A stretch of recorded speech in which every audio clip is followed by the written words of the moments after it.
Assalamualaikum warahmatullahi wabarakatuh.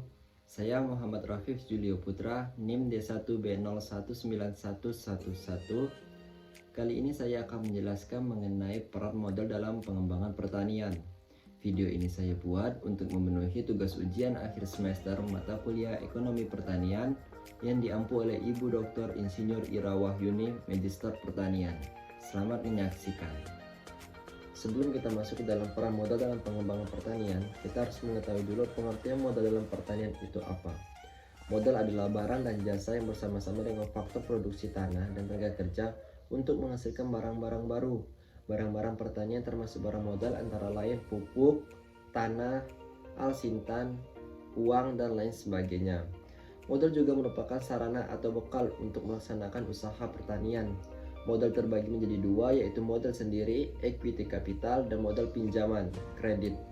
Sedangkan dalam ekonomi, modal berarti barang-barang yang bernilai ekonomi yang digunakan untuk menghasilkan tambahan kekayaan ataupun untuk meningkatkan produksi.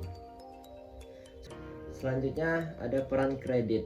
Esensi modal bagi pelaksanaan pengembangan pertanian menunjukkan peranan kredit pertanian sangat penting dalam pengembangan sektor pertanian.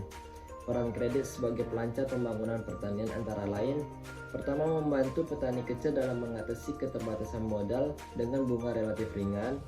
Kedua, mengurangi ketergantungan petani kepada pedagang perantara dan pelepas uang sehingga bisa berperan dalam memperbaiki struktur dan pola pemasaran hasil pertanian. Ketiga, mekanisme transfer pendapatan untuk mendorong pemerataan. Dan keempat, intensif bagi petani untuk meningkatkan produksi pertanian demi kesejahteraan petani tersebut. Selanjutnya ada sumber daya modal. Sumber daya modal ini terbagi atas 6 bagian. Yang pertama, berdasarkan sifatnya, terdiri dari modal lancar dan modal tetap. Kedua, berdasarkan fungsinya, terdiri dari modal individu dan modal masyarakat. Ketiga, berdasarkan bentuknya, terdiri dari abstrak dan konkret. Keempat, berdasarkan pemiliknya, terdiri dari modal perseorangan dan modal masyarakat. Kelima, berdasarkan bentuknya, terdiri dari uang dan barang. Keenam, berdasarkan sumbernya, terdiri dari modal sendiri dan modal pinjaman. Yang pertama, modal berdasarkan sifatnya. Ada modal lancar dan modal tetap. Modal lancar yaitu modal yang dapat digunakan satu kali dalam proses produksi, seperti bahan baku dan bahan mentah. Sedangkan modal tetap yaitu modal yang dapat digunakan lebih dari satu kali dalam proses produksi, seperti mesin-mesin atau peralatan pertanian lainnya. Kedua, berdasarkan fungsinya, ada modal individu dan modal masyarakat. Modal individu yaitu modal yang digunakan oleh individu sebagai sumber pendapatan sekalipun pemiliknya tidak ikut dalam proses produksi, seperti pemilik taksi dan pemilik ojek online. Sedangkan modal masyarakat yaitu modal yang digunakan oleh masyarakat dalam menghasilkan barang dan jasa seperti kendaraan umum. Ketiga, berdasarkan bentuknya, ada modal abstrak dan modal konkret. Modal abstrak yaitu modal yang tidak berbentuk fisik, tidak berwujud tapi sangat menentukan hasil produksi, seperti keahlian seseorang dalam melakukan sesuatu.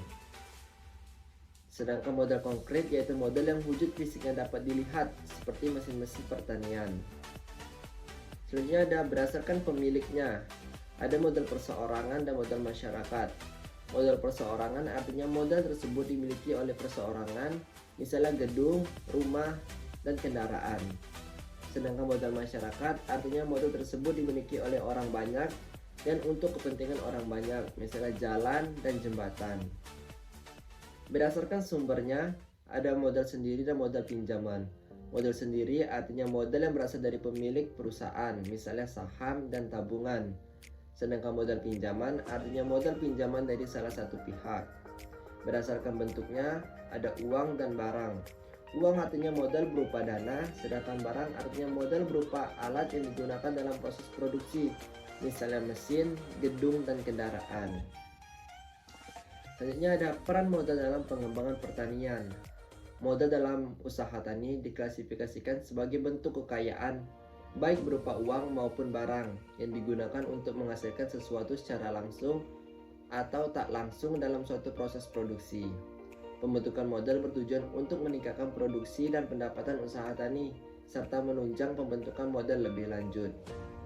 Penerapan teknologi pertanian untuk meningkatkan produktivitas usaha pertanian bukan hanya membutuhkan keterampilan dan pengetahuan, tetapi juga butuh modal untuk pengadaan sarana produksi seperti benih, pupuk, dan pestisida. Sekian video dari saya, semoga video ini dapat bermanfaat bagi kita semua.